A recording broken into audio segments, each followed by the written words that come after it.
Hey everybody, Edo here, and I am excited because I have Steve Finn on the line. Say hello, Steve. Hello, everybody. Steve Finn owns and runs Dr.Finn Games, as well as partnering with Pencil First Games. He designed Herbaceous. He also designed Sunset Over Water, which is live on Kickstarter now, worth checking out. But I'm excited to have him because, Steve, you have this very interesting business model, super indie game design thing that you've been doing. And I think it's great for people to have that perspective. So just to jump in, Steve, can you sort of describe how Dr.Finn Games started and sort of your progression? And this is out of New York, right? Well, I live in New York now, but it started when I was living in Seattle. So Dr.Finn Games actually started a long time ago when I first started getting back into board gaming. I grew up in a house where I was the youngest. I have two brothers and a sister. We played a lot of games. But then I only discovered Euro games and the kind of games that we now play in my 20s, 30s, I think it was. Just yesterday. At college and all the stuff in between, I wasn't really playing a lot of games. So probably about 15 years ago, I started playing Risk again with someone, and then I was like, I don't really like Risk that much. And then someone introduced me to a Michael Schacht game called Web of Power, and we just played that a ton. And there was a local game store in Seattle, and then I just caught the bug. A few years later, I decided I wanted to try to make my own game. And so I started a game, which eventually became Biblios. But during the process of making it, I was trying to find out how to just make good cards because I wanted to make a prototype. And at that time, there weren't a lot of card making places around where you could just, say for $10 or $15, say a place like Game Crafter or whatever. Drive-through cards or whatever. I mean, I don't even know where they are now. But back then I was like, oh, geez, no one makes cards. So I went on this adventure to try to figure out how to make cards. I found a local print shop that I partnered with. And I found some decent card stock. I didn't find that black core poker card stock, which I ultimately did find, but it was kind of hard to get, and I couldn't afford Your the whole quantity. Career could have went down a different track, man. It could have. But so I found a way to make some nice quality prototype cards, and I was working with this print shop, basically, and I would go in, and they basically said, as long as you run the machine, not the machines, but you run the computer. They had like a $40,000 digital printer. Awesome. And they said I had these 12 by 18 sheets for 19 cents full color, right? So I can make like 36 cards, That's not bad. whatever it was, right? So anyway, I found a way to make good playing cards. And was this when you were like distributing games in like VHS containers? This is before that. So this is just like making cards. Right. And so I had my game company started, Dr. Finn's Card Company, and I was making prototype cards. I was making like wedding gifts for people with pictures on poker cards and stuff like that, in small quantities. That's how Nintendo started. So yeah. Oh, great. Well, maybe I'm headed somewhere then, right? That's a good sign. So I got sidetracked making other cards for other people, and I said, you know what? Oh, I started this to make a game, and so then I made a game. And before I started putting them in VHS cases, I actually used to buy boxes and stick labels on the outside of them. So my first game, which was called Scriptorium, which was later changed to Scripts and Scribes. Okay, so it's the same game. Zello picked it up and changed the name to Biblios. That was done. I made like 50 to 100 copies where I printed them in this print shop, and then I had this huge Kluge letterpress. So look it up on Google, Google it. Kluge letterpress. It's this huge like war era machine with these cool like suction cups and a big spinning wheel, and it would come and grab the sheets of cards that I printed, and I had a die made, and it would come and stamp out the cards and pull the cards off. A little factory you got going on. There was a whole little factory in my garage. I even actually bought an offset printer that I would then put a coating of stuff on. But that got very complicated because you need a lot of experience running an offset printer. Just as to do it. a quick Yeah. aside, I work right now in VR and sort of high tech, and I was just looking at a new mechanical arm device that's being sold out of China for $1,500, fully programmable manufacturing arm that will like have a laser cutter and suctions Wow.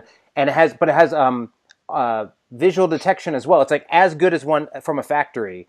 So like that whole process you're setting up, like filling things up, like that's going to be automating things out of your home garage is going to be 5 years from now. That's going to be like the makerspace thing. But anyway, I feel like I need to get one. yeah. Can I get it to like pack games for me and ship them out? Well, Maybe I can.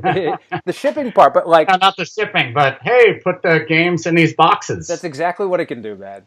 Oh man, Invest. that's going to save me a lot of time. Anyway, all right. So I sent out those games to some people on Board Game Geek, and Steve, friend of mine, Storm Seeker 75, Board Game Geek guy. He was a somewhat respected reviewer, and he just loved my game. His little phrase or whatever it's called underneath his icon is something like, "I will not rest until Biblios is in the top 100." Something like that. But so a lot of people found out about my game, and they were like, "Oh, I want to check it out." And then the ball got going there, and I started making more copies. I made a couple other games as well. So I was selling these like almost handmade games to just whoever would want to buy one. I've actually heard people talk about you, like, usually it's in regards to Biblios and some more board gamey folk is like, isn't that the guy who was like selling them out of his garage and like VHS? Yeah. Right, and then I moved to the VHS. It's like your mixtapes, man. Yeah. I have that reputation, I guess. But so I actually have a good story. There's someone at a local convention told me that Scripts and Scribes saved their life. And what had happened was the VHS case was inside a backpack, and the guy was carrying around like a souvenir glass, and he had fallen backwards, and the glass shattered, Oh, jeez. and the glass penetrated the case, but it didn't make it to his skin. Man. So those VHS cases were money. I'm not sure it'll stop bullets, but it'll stop shards of glass from entering your back. Okay, right.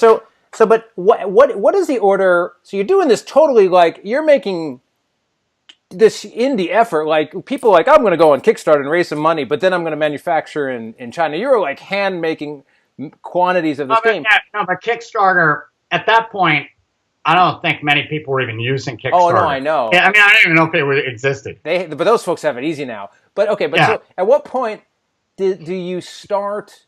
Okay, so there's Biblios by Yellow, and there's the Kickstarter stuff. So which happened first? What's the order of those two things? Right, yeah. So what happened was Biblios or Yellow found out about Biblios, contacted me, and they said they wanted to license it.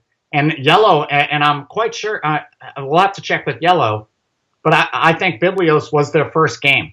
Now they were a company that was making other things like toys and they were in a, but their first strategy game was my game. Wow. And so, they've gone a long way since there. Right? No offense. I'm just saying. No, I know they have. We'll check that, though. We need to find out the fact check. But I'm quite sure because I thought more recently I got an email from them saying, we always have a special place for you because you're first game. Wow. And I said, okay, good. So once they picked up my game, it took a few years for it to become popular, or as popular as it is now. But once I had name recognition, then I made I made a Scripts and Scribes dice game, which I funded by myself with my own money. I was an adjunct philosophy instructor. I didn't have a lot of money, and I just took a chance. I bought it. I had it made in China. I paid like very little for the art. The quality of the game is quite low when I look back at it now. But I ended up selling all the copies eventually, So that was really where it started. And then Kickstarter came in. Uh, someone who was a fan of my games basically said, there's this thing called Kickstarter. You should try this. Right. And I don't know what. I was kind of reluctant at first, but now that I've done it, I realize like I can't survive without Kickstarter, like Kickstarter or some other crowdfunding. Well, yeah, right. Well, certainly if you're, you're also prolific too for a designer. But for many designers. But okay, so when I know when Biblios Dice happened on Kickstarter, but what were the games that happened before that? Let Them Eat Shrimp and one other or two others? All right, my memory gets taxed. I mean, I've had 12 now. Right. I know that it was Gun Runners was my first. Then I would think it was Let Them Eat Shrimp. Then probably Foragers. No, Biblios Dice was before Foragers. Dice, and then Foragers. And then more since then. Cosmic Run. Yeah, I mean, I actually'd have to look. I lose track. I can't remember. Well, and that's actually this story now intersects where you and I sort of met, which is right when after I had done Liftoff, I started doing these board game reviews, and one of the games I reviewed was Biblios, and which I think is fantastic, and I really dig that game. But I did this but I did this video where like I was sort of really liked the game, but ridiculing the monk part of the game, and we had never talked, but it got a lot of attention at the time, and you reached out to me, and you're like, hey. People seem to like be sharing and looking at these reviews way more than my tweets or whatever it was. Would you be interested in previewing Biblios Dice? I'm not sure. I almost think that might have been my first Kickstarter preview. I'm not sure. I'd have to go back and look, but it was early on. It wasn't like I was doing a bunch at the time, which I like, and I did. And since then, I think I've looked at and previewed all the games since. Yeah, I think you've done every one. And so I have some of your earlier Magical School of the Arts, Gunrunner. There are some of your earlier games I haven't played, but I've certainly played all the later ones. But that's where we had talked and met, and then you live in Chappaqua in New York now, which happens to be in Westchester County, which happens to be near where I grew up. So like maybe 2 Christmases ago, I was like visiting my family with my parents with my immediate family, and we had like a little game day. And I think at that time you showed me Butterfly Garden. That's right. And we played it in your house, and so it was just really interesting how that sort of spurred and then became, hey, you're gonna want to work on this. We've got this cool Beth art. You want to work on this Herbaceous game. But so one of the things that when I first saw your Biblios Dice page and I was giving you feedback, or I don't remember what context, but I was like taken aback because I had never seen somebody sort of do the catalog thing on Kickstarter like you do it, which is to say, it's not going to be in Sunset Over Water, which is live now, but on any of the Dr.Finn games, which I highly recommend you looking at, you'll see that you sort of show all of your listed games, and you let people buy older copies and, power items or bonus packs. And so you've sort of become this perennial Kickstarter guy who also sort of hasn't really, you did the Biblios thing, right? And you've done the games with Pencil First Games, but you still sort of, Dr. Finn's is this sort of Kickstarter indie piece. And so can you talk about that and what works and what doesn't, and how you got to, or like if you're stuck there or you like it, or like what? Geez, there's a lot of different directions I could take this. Sorry, I asked like 7 questions. No, that's fine. I'm a busy person. I got a job, and this is not like my primary thing that I do.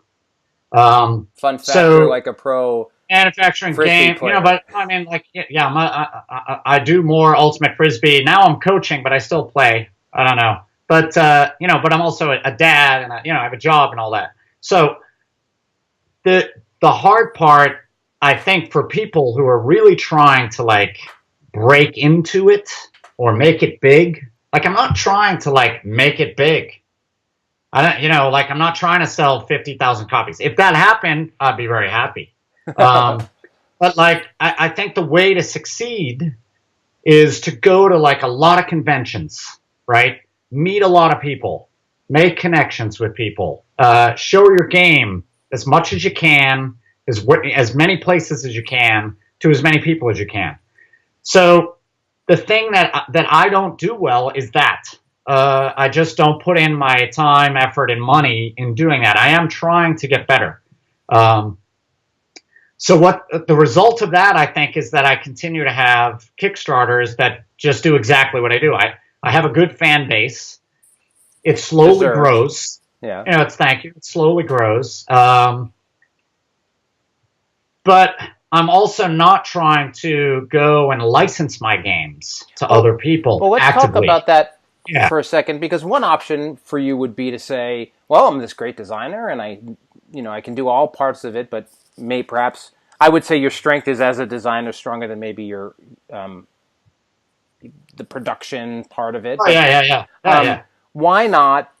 Why aren't you just shipping out your designs and just going that angle? I like to move quickly. I like to have things done, and the 2-year cycle doesn't work for you. The 2-year cycle doesn't work for me. I'm also, my main job is I'm a philosophy professor, and when I go to have an article published or a book or something, you send it off, and it's like 6 months later, you get a rejection, and they say, here's why. And then you send it off again. Maybe you improve it, and so forth. If I relied on that kind of method in this gaming world, which I think now is even probably getting crazier than it was 15 years ago, I can only imagine like how long it would take. And like, I'm very confident in my ability to design a good game, and I think with your help, I am getting better at You're absolutely getting presentation. Better. Yeah, and I'm starting to focus more on that, and I see the benefit of it. But where was my thought? Well, I mean, I think you answered the question, which is you sort of want to do this at your own pace and your own schedule, and the idea of my schedule. Yeah, idea of just shipping it out. One of the interesting things I've discovered is the whole reason I do these videos, which is like, again, the thing tacked on the thing, right? Because I have kids in a job, and then I've got Pencil First Games, and then I've got these video things, is I don't have to deal with anybody when I make a video. Like, even when I'm like making a game, I got to work with you. And I like working with people, but sometimes it's just like, I just want to do something, get it done. I don't want to write an email. I just want to be able to make something. And for me, the outlet has been the video stuff. So I can imagine just that frustration. I mean, Liftoff, Game, what's the name of that company? Not Game Forge, Game Quest? Who does, I'm going to remember at some point. Queen Games. Queen Games took Liftoff. They held it for a year, to then tell me that it had gone around and they passed, and then it took me like 6 months to get it back. And I think that's a typical experience people sometimes have with a publisher. Like, maybe not a year, but you give it to them for 3 months, or you get excited, and somewhere along the process it gets clipped, and then you got to start over, right? Yeah. So I don't need that. Well, and I've always been struck at, again, how in many ways you are prolific. I mean, you do 3 games a year, 4? How many games do you do a year? I've started picking up steam here. Yeah, it's like the last couple of years, it's like 3 to 4. And I think they're all fun, but everyone could be their own judge of that. But And actually, to some degree, that's what's been so interesting for me we've sort of, with Herbaceous, right, which it's certainly Pencil First Games' biggest success and very much to do with the quality of the design. But then with Sunset Over Water, like, I work on a lot of projects, but we've sort of had this little team, and it's like everyone knows their thing, and it's like, hey, we're going to do another, sure, sign me up, okay, cool, and it's a couple emails, and so it's sort of, we bypass a lot of for lack of a lot of the BS, right? It's like, hey, do you want to do this? Sure, let's just go do it. Like, we'll argue over a contract term or whatever, but like it's not it doesn't feel, I feel like, but you could argue with me, it doesn't feel like a typical publisher, developer, designer relationship, right? I agree with that. Yeah, I think it's more like a team. I also don't feel committed to a lot of things that people might feel committed to. Like you might say, Steve, I don't like this little part here. Do you want to change it? And you're like, I'm no. like, yeah, go, yeah, sure. But there's some things that might both. stick hard yeah, to. Yeah.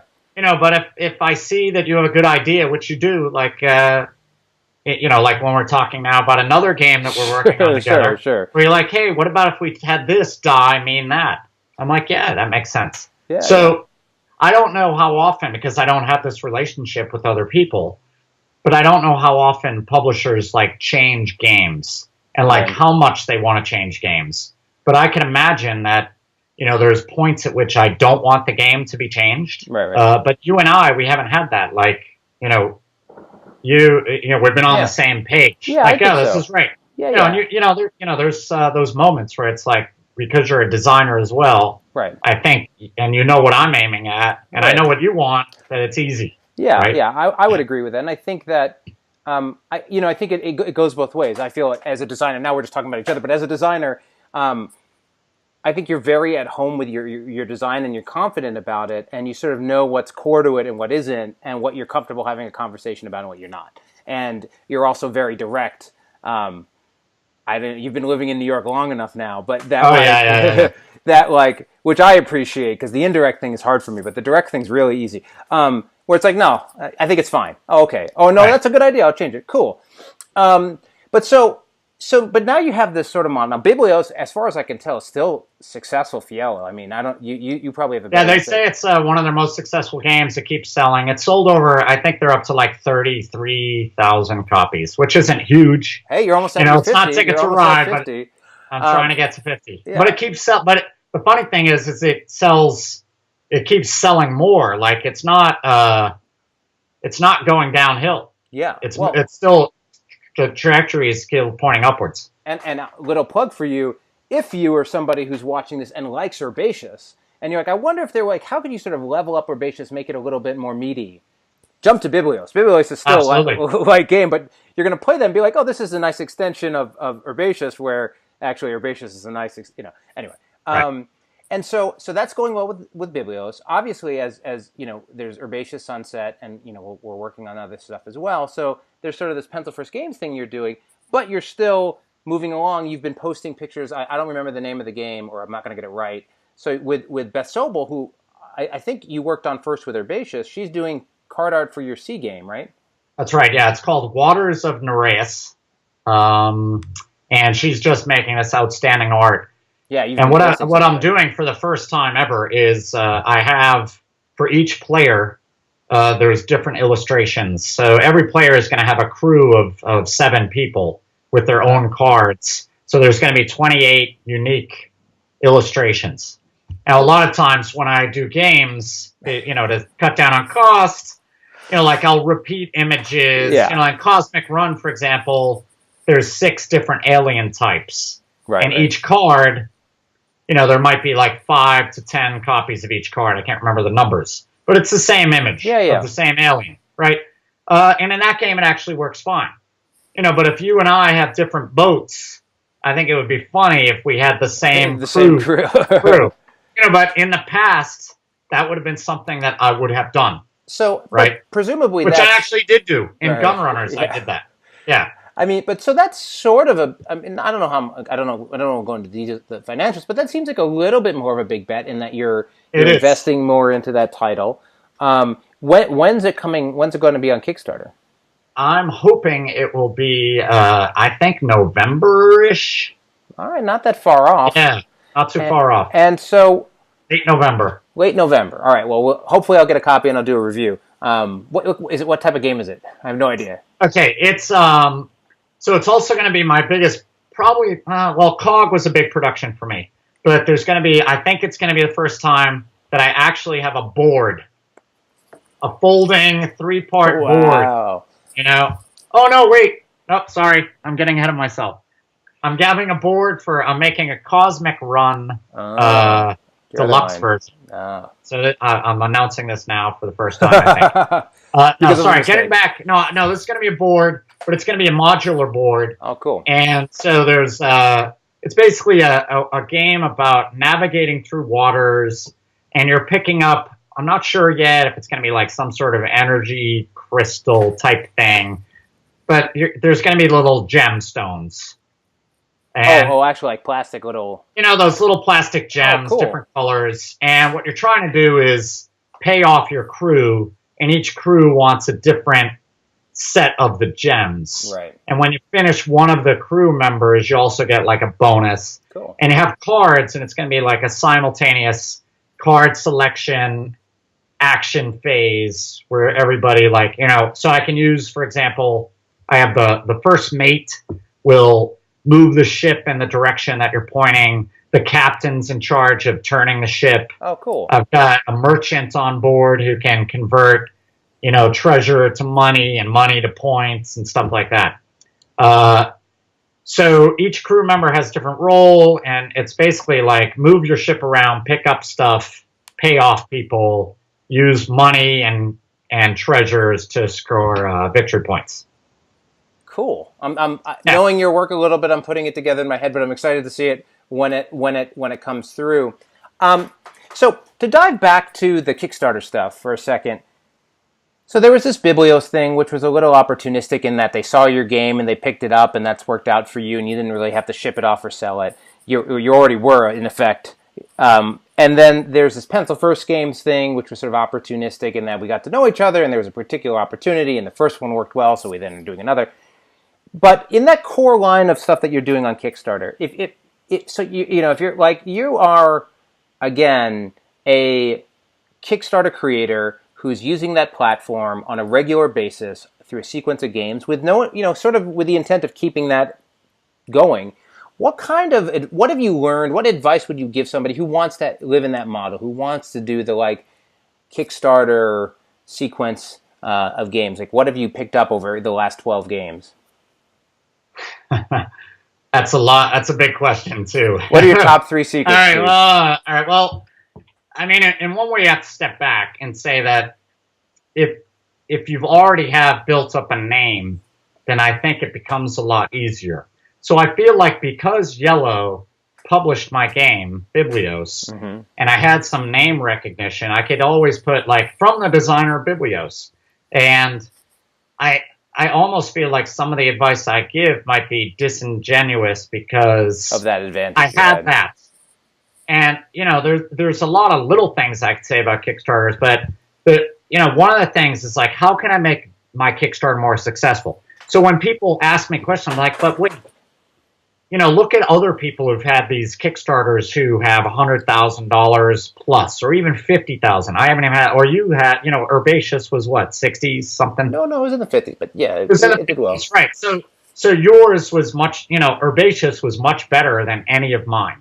So even though I'm successful insofar as I have funded projects, maybe this is somewhat self-deprecating, but I haven't been able to break out of where I'm at. You know what I mean? So it's what kind of advice would I give? Well, I could give a lot of advice to do what I'm doing, but maybe my advice isn't the same kind of advice that you'd get from someone who's big. Now, the one thing I know is this. I read a book recently called, or I listened to it on tape. I do a lot of commuting. So there's a book out there called Hitmakers, and I can't remember the subtitle, but it's about something, how things become popular.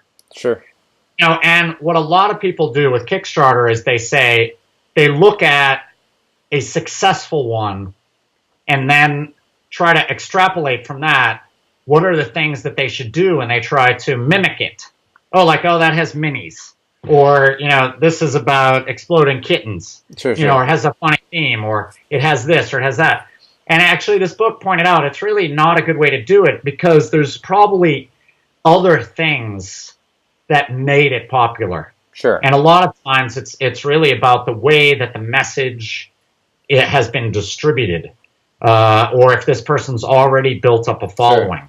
Sure. So the one thing I would say is maybe you don't have to fall into the Kickstarter trap. You know, I get all this advice from my backers, and I love my backers.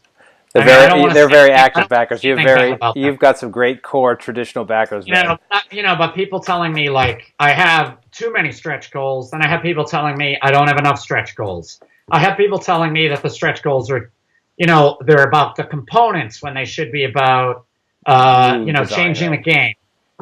So you have to take advice from people with a grain of salt, and you just can't knee-jerk react. And I did a lot of that as I've gone through the years. Like for instance, people have said, "Oh, one of the good ways to raise money on Kickstarter is use a Board Game Geek contest."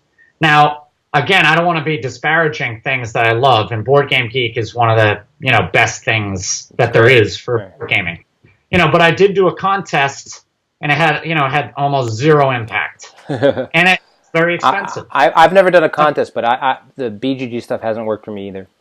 Right, and I don't want to say, I don't want to say anything negative about Board Game Geek. But I guess I just did. No, what you said was it didn't work for you. I have done a lot of advertising, and even if I don't feel like a thing right away that it's going to benefit me immediately, I think it does have a long-term name recognition. For sure, right? For sure. It's not a measurable thing that you get right there. Yeah, and I have to agree with the knee-jerk thing. I mean, I think, in Liftoff, my first campaign, I was very reactive, and over time, you just learn how to be responsive but not reactive, right? And I have different partners on different games, and there's a couple times when I've had a campaign and people are like, "Hey, what are you gonna do about what that person said?" And I was like, "Nothing." It's off plan. It's a good comment, but it's not gonna help us out. But I think having being a veteran helps you sort of make those judgment calls, because you learn to see what's successful. And I do want to, for a moment, just this, whether your advice is good and successful or not. I mean, there's something to be said about being in a space where you're making multiple games that are successful, that allows you to do this creative outlet and distribute fun, right? Like you haven't taken over the world, but like you continue to do it. And there are a lot of people, I think, on Kickstarter who either are successful but then do all these mistakes on the business side and crater, or people who sort of have a hit and then end up doing other things that miss and then walk away, right? So, you're probably in a pretty limited group of board game Kickstarter creators that have 10 plus successful campaigns, right? Like it's not. I have no idea how many people are out there. It's not one, I would think a lot of them are actually going on and creating a bigger company now that starts to work with distributors and so forth. Like Stonemeyer Games, right? That's he's not doing Kickstarters anymore. That's a great example, and a lot of people were really surprised about that. But I think for him, he sort of had that breaking campaign with Scythe, right? Like where the both the sort of running the campaign and dealing with the backers and then shipping it and distributing just that whole chain. And he describes it himself in 100 different ways that are probably more accurate. But when I look at it, sort of was like, this is not the fun part about this right anymore, right? And I'd rather focus on other things and focus on distributors and retail and make great games and get them to backers than deal with this. But he is very open with his opinion and his thoughts, so just read his opinion. We sort of rambled a little bit, but I think we covered a lot of stuff. And so I guess to close, if I would ask one more question, it would on the sort of this recent thing that you've been working on, sort of thinking about, because you sort of started with manufacturing in an odd way, right? You started by making cards and then turning it into, and you did the designer thing, and now you're sort of to up level your art and your production value and just sort of the product presentation piece in addition to just the core design. What is something that has sort of helped you make that transition, or has it really just been looking and watching? Is there anything that sticks out on that part? In making this transition, I think actually you. Excuse the language. No, I know. But, when you came, when I met you in person, and you just pointed out a couple little things that I could be doing with the butterfly garden game to make it just like pop out a little bit more.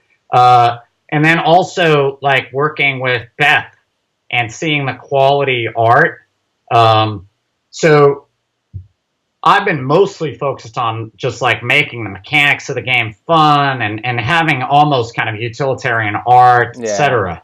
But when I see the success of Herbaceous in comparison, because that's a Kickstarter game, as opposed to like Biblios, which is a much bigger company that that put a lot more resources than either of us have put in, right? So I could see that the results, and those are obviously my two most popular games. So I say to myself, all right, how can I start making the steps so that my future games can be more like Herbaceous, right. And in my previous Kickstarter, which recently ended on the Little Flower Shop, right, I started to make that move, but I was still kind of in the process. So I still, I know you made a comment about it in your review video. Well deserved. Yeah. Well, you're moving. It could have done better. And I got into a tricky situation where I had two artists. And so one thing I would say is be wary when you get involved with two different artists who might have two different views. Yeah. But to get back to it, I've started making that switch because I've seen the results of, the other thing is, this new game out called Photosynthesis. It's got the trees. Yeah. Everyone watch it. Yeah. I mean, so I also, for my company, I'm also I can buy retail games at distributor prices or at wholesale prices and resell them. And I just bought. I can only get a handful of them. But I sold, the 20 copies of Photosynthesis I had in about an hour on Amazon. Right? Like, I'm not kidding. They were just gone. I don't have a copy. Crazy. But the game itself, I mean, it's a good game. I don't think it's a mechanically great game, but it's an absolutely gorgeous game. Yeah. And it's beautiful. The presentation is awesome. Well, and so I look at things like that and I say, I do need, if I want to start selling more games, that's what's missing. Right. And I think King Domino is another good example of a game that's pretty straightforward and has a nice roll to it, but it works and it's pretty. It's probably not as pretty as Photosynthesis. Yeah, it's not as pretty. I don't think the art is the selling point to King Domino. That's where the mechanics. I mean, it's cute. The art doesn't detract from it. Right. But it is a really good game. Yeah. For what it's supposed to do. Yeah, exactly. Yeah. Well, we'll see what Queen Domino's like. But anyway, we are out of time because on this computer, if I do these any longer, they don't render. So great having you. Thanks for all the information, and can't wait for the next campaign, man. Well, thanks for having me. I'm sorry if I rambled off in all different directions. I tend to do that. All right. And thanks, everyone, for watching. Bye. Take care.